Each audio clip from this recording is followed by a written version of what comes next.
রাজনৈতিক অনিশ্চয়তা, গ্যাস ও বিদ্যুৎ সংকটের কারণে বাংলাদেশের তৈরি পোশাক খাতের নতুন কার্যাদেশ অনেকটাই প্রতিবেশী দেশে চলে যাচ্ছে। কারখানাগুলো সময়মতো উৎপাদন শেষ করতে পারছে না, ফলে আন্তর্জাতিক ক্রেতারা ব্যয়বহুল বিমানপথে পণ্য পাঠাতে বাধ্য হচ্ছেন। এতে বিশেষ করে ক্ষুদ্র ও মাঝারি কারখানাগুলো আর্থিকভাবে ক্ষতিগ্রস্ত হচ্ছেন।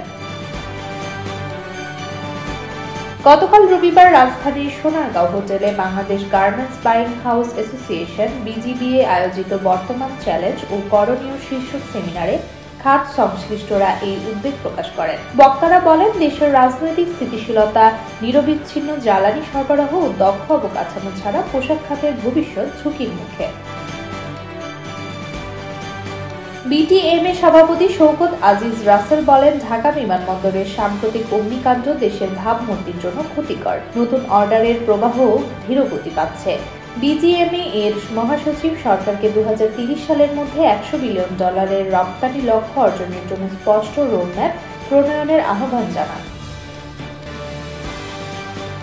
খাত সংশ্লিষ্টরা আরো বলেন, আমেরিকার শুল্ক নীতি, শ্রমিক ইস্যু, ব্যাংক খাতের দুর্বলতা এবং প্রশাসনিক জটিলতা সব মিলিয়ে ব্যবসায়িক কার্যক্রম ব্যাহত করছে। তারা দ্রুত সমাধানের আবেদন জানাচ্ছেন, যাতে বাংলাদেশের পোশাক খাতের রপ্তানি প্রবৃদ্ধি বজায় থাকে এবং দেশের অর্থনীতিতে বড় প্রভাব না পড়ে।